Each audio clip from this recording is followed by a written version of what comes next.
Tenga muy buenos días, licenciado Alvarenga. Hoy le hablaremos acerca de los procesos civiles romanos.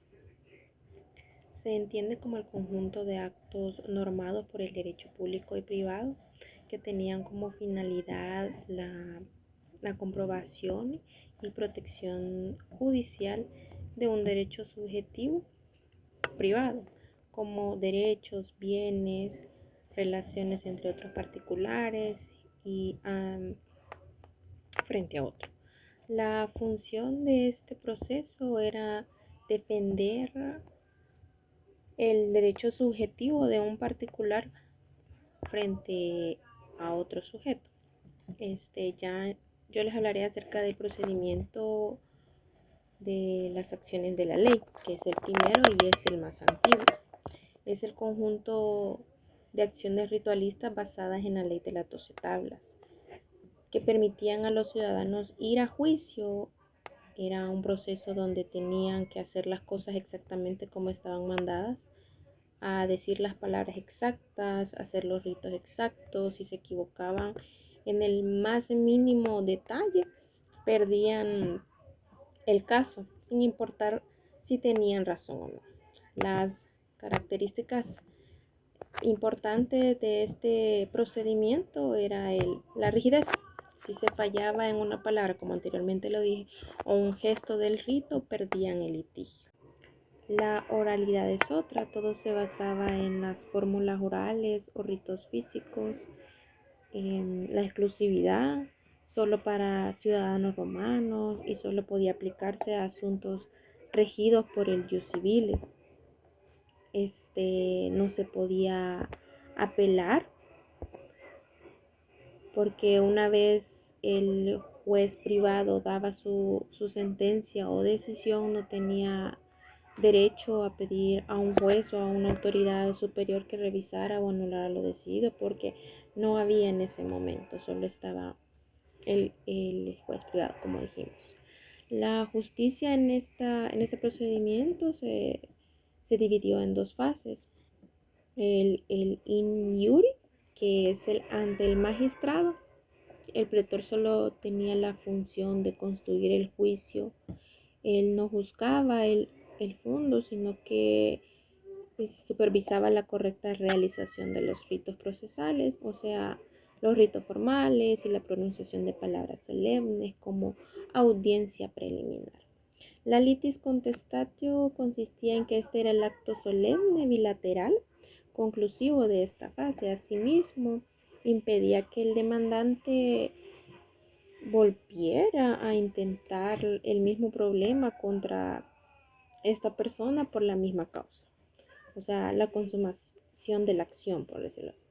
Y también se formalizaba y fijaban los términos del conflicto y las pretensiones de las partes, y quedaban sometidas ante la decisión del juez.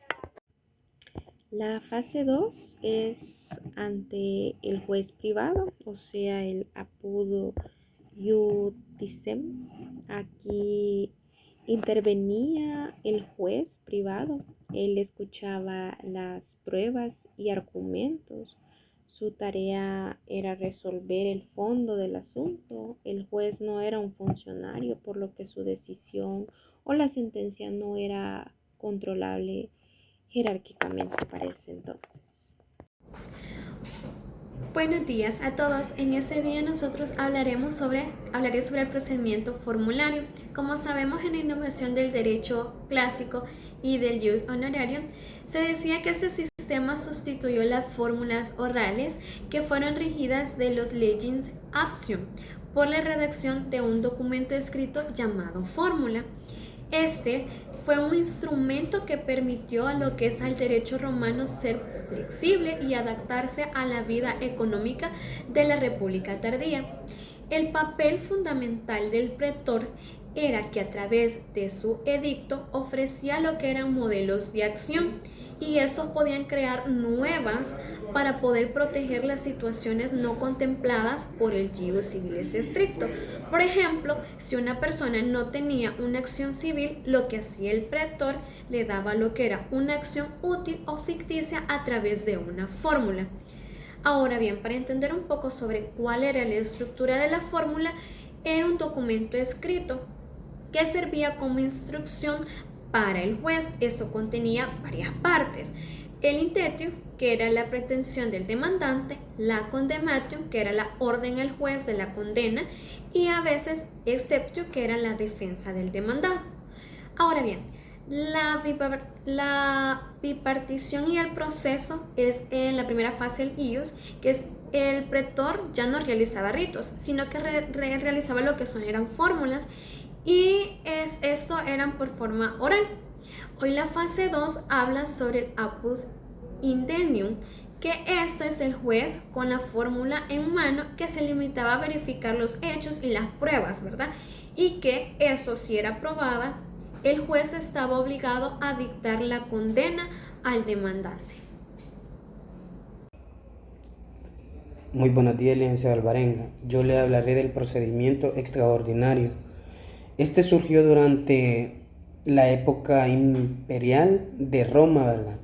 Cuando el poder judicial se centralizó bajo la autoridad del emperador. O sea, se le llamaba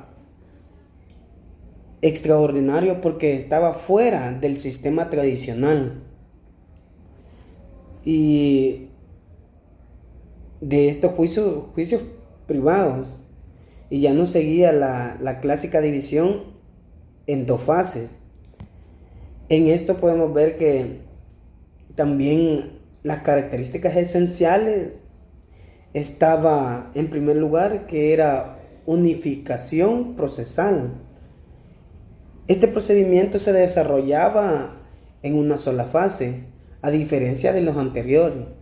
En segundo, el magistrado o juez, esto fue una gran novedad, fue que la misma persona que recibía la demanda también dictaba la sentencia, en un funcionario público o delegado del emperador. Como tercero, profesionalización, a diferencia de los antiguos jueces particulares, ¿verdad?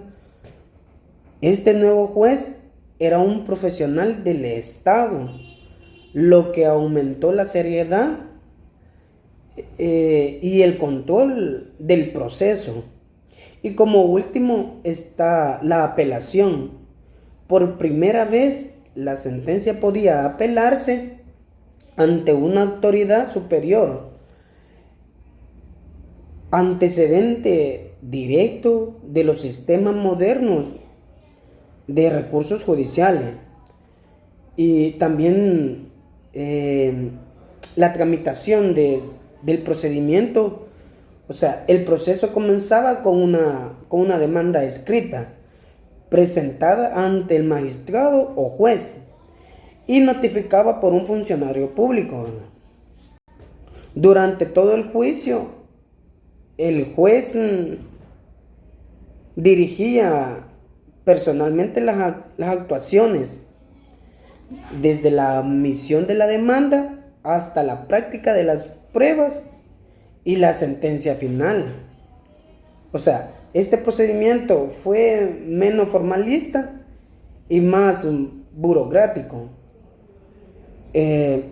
adecuado a la administración imperial, ¿verdad?